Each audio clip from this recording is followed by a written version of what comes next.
கர்த்தருடைய பரிசுத்த நாமத்திற்கு மகிமை உண்டாவதாக.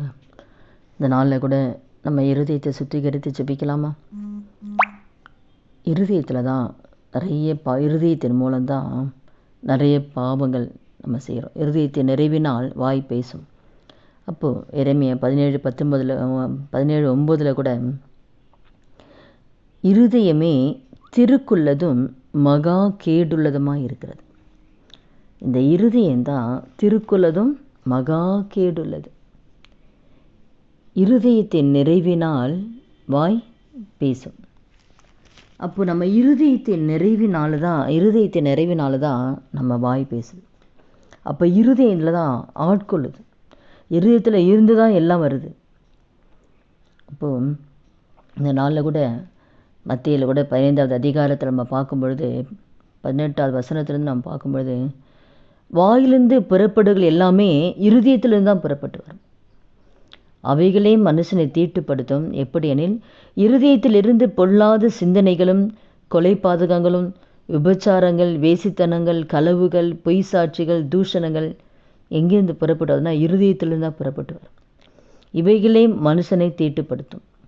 அப்போ அந்த இருதயத்தில் இருந்து பொல்லாத துர்குணங்கள் எல்லாமே இருதயத்தில் தான் நம்ம அப்படியே மற்றவங்க மேலே விரோதம் எப்படி வைக்கிறோம்? இருதயத்தில் தான் வைக்கிறோம். அப்புறம் தான் அது வெளியே வருது. இருதயத்தின் நிறைவினால்தான் வாய் பேசும். இருதயத்தில் நம்ம குடிக்கொள்ளுது.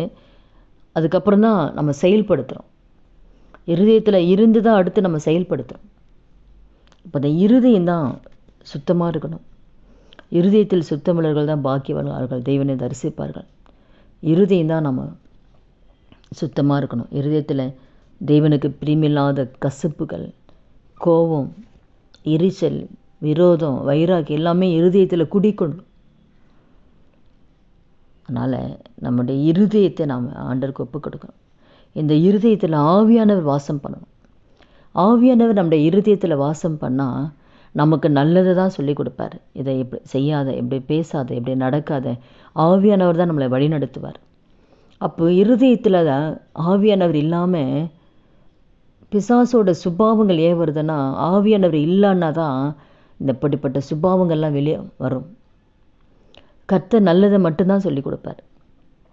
அப்போது இருதயம் ஆவியானவர் வாசம் பண்ணுகிற இருதயமாக நம்முடைய இருதயம் இருக்கா நம்ம ஆராய்ந்து பார்க்கணும். இருதயத்தில் நம்ம எந்தெந்த காரணம் யோசிக்கிறோம், மற்றவங்க மேலே விரோதத்தை நம்ம இருதயத்தில் வைக்கிறோம், கசப்பை வைக்கிறோம். அப்போது கேடுள்ளதும் இருதயத்தில் மறைஞ்சிருக்கிற துர்க்குணங்கள் எல்லாமே இந்த இருதயம்தான். பாவங்கள் செய்ய வைக்கிறது எல்லாமே இந்த இருதயத்தில் இருந்து தான் அடுத்த லெவலில் நம்ம பாவத்துக்கு கொண்டு போகுது. அந்த இருதயம் சுத்தமாக இருக்குதா? இருதயம் சுத்தமாக இருக்கா? நாமே ஆராய்ந்து பார்க்கணும். சுத்த இருதயத்தை என்னில் சிருஷ்டி ஆண்டவரே, நான் தாவீது கேட்பேன், ஆண்டவரே சுத்த இருதயத்தை எனக்கு கொடுங்கப்பா. இருதயம் சுத்தம் இல்லாதான் பாவத்தை செய்கிறோம். இந்த நாளில் கூட நம்ம ஆணுடைய சமூகத்தில் நம்முடைய இருதயத்தை ஒப்பு கொடுக்கலாமா? ஆண்டவரே சுத்த இருதயத்தை எனக்கு கொடுங்கப்பா. இருதயத்தில் இருக்கிற இந்த உமக்கு பிரியமில்லாத இந்த காரியங்களை விட்டு என்னை விட்டு எடுத்து போடுங்க. இந்த கோபம், எரிச்சல், கசப்பு, விரோதம் இதெல்லாம் இருதயத்தில் இருக்கக்கூடாது. ஆவியானவர் நீங்கள் வாசம் பண்ணுங்கப்பா. நீங்கள் வாசம் பண்ணி நீங்கள் என்னை வழி நடத்துங்கப்பா. நீங்கள் எனக்கு கற்றுக் கொடுங்க. நீங்கள் என்னை போதித்து நடத்துங்கப்பா. அப்போ கர்த்தர் நம்ம கூட இருந்தால் மாத்திரம்தான் நம்மை போதித்து நடத்துவார். கர்த்தர் இல்லைன்னா பிசாசு தான் வந்து ஆளுகை செய்வான். ஆண்டருடைய ஆவியானவர் வெளியே போயிட்டா பிசாசு வந்து உள்ளே உட்காந்துருவான். அதுக்கப்புறம் அவன் தான் ஆளுகை செய்வான். அப்போ எந்த சொல்லுமே பிசாசு நமக்குள்ளே வரத்துக்கு நம்ம இடம் கொடுக்கவே கூடாது. அவன் எதுலேயும் உரிமை பாராட்டி நமக்குள்ளே வரக்கூடாது. என் சுபாவங்கள் இவனுக்குள்ளே இருக்கேன்னு சொல்லி அவன் உரிமை பாராட்டி வரக்கூடாது. நம்முடைய இருதயத்தில் ஆவியானவர் வாசம் பண்ணும். இருதயத்தில் தேவனை விரும்புகிற வாழ்க்கை நமக்கு இருக்கணும். தேவன் விரும்புகிற பரிசுத்தம் இருக்கணும். தேவன் விரும்புகிற அன்பு இருக்கணும். அப்போ நம்ம இருதயத்தை அன்பினால் நிரப்பணும். அந்த அன்பினால் இருதயம் நிரம்பினாவே மீதி எல்லாமே வெளியே போயிடும். அந்த அன்பு என்ற ஒன்று நம்முடைய இருதயத்தில் இல்லாதனால தான் மீதி தேவையில்லாத எல்லா சுபாவங்களும் இருதயத்தில் குடிக்கொள்ளுது. அப்போ தேவன் எதிர்பார்க்கிற அந்த அன்பு, உலக அன்பை குறித்து நான் பேசலை. உலக அன்பு இன்னைக்கு இருக்கும், நாளைக்கு மாறிடும். ஆனால் என்றைக்குமே மாறாத அந்த தெய்வ அன்பு நம்முடைய இருதயத்தில் இருக்கா? அந்த அன்பு நமக்கு இருதயத்தில் இருந்துச்சுன்னா நம்ம இந்த வாழ்க்கையில் இந்த சுபாவங்கள் நம்முடைய வாழ்க்கையில் காணப்படாது. ஏன்னா 1 பார்த்தோம்னா அந்த தெய்வ அன்பு தான் எல்லா காரியங்களையும் மேற்கொள்ளும்.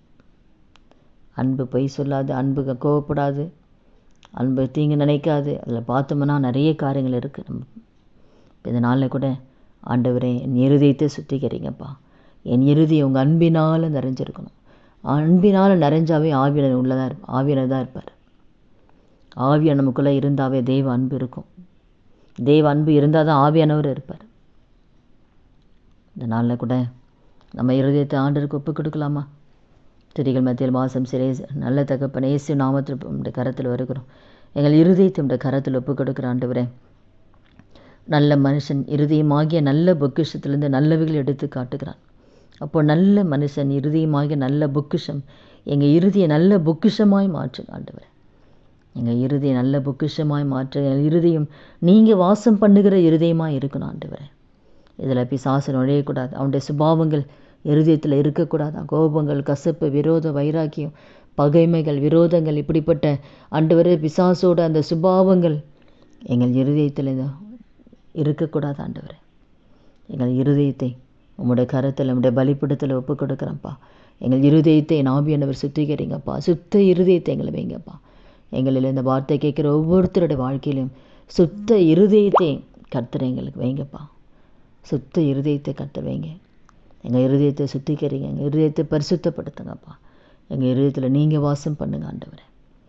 ஆவியானவர் வாசம் பண்ணி ஆவியானவர் எங்களை இந்த புதிய வருஷத்தில் நீங்கள் எங்களை வழி நடத்துங்கப்பா. நாங்கள் சுயமாய் மாம்சீகமாக எந்த காரியம் செய்யக்கூடாது. ஆவியானவர் எங்களுக்குள்ளே இருந்து ஆவியானவர் நான் உனக்கு போதித்து நடக்க வேண்டிய வழியை காட்டுவேன், உன்மேல் என் கண் வைத்து ஆலோசனை சொல்வேன்னு சொன்னீங்களே. எங்களுக்குள்ளே இருந்து நாங்கள் நடக்கக்கூடிய வழியை கர்த்தர் காட்டுங்கப்பா. உண்ட கரத்தில் எங்கள் இருதயத்தை ஒப்பு கொடுக்குறோம். எங்கள் இருதயத்தை சுத்திகரித்து பரிசுத்தப்படுத்துங்கப்பா. இந்த இருதயம் ஆண்டவரே, இருதயம் முழுமைய ஆவியானுடைய ஆளுகைக்குள்ளே ஒப்பு கொடுக்குறேன். இந்த இருதயத்தை உம்முடைய ஆளுகைக்குள்ளே ஒப்பு கொடுக்குறேன்ப்பா. நீரே ஆளுகை செய்து உடைய சித்தத்தின்படி கர்த்தர் நடத்துங்க. அப்படியே நீங்கள் செய்வதற்காக நன்றி. இயேசு நாமத்தில் ஜெபிக்கிறோம் நல்ல பிதாவே, ஆமீன்.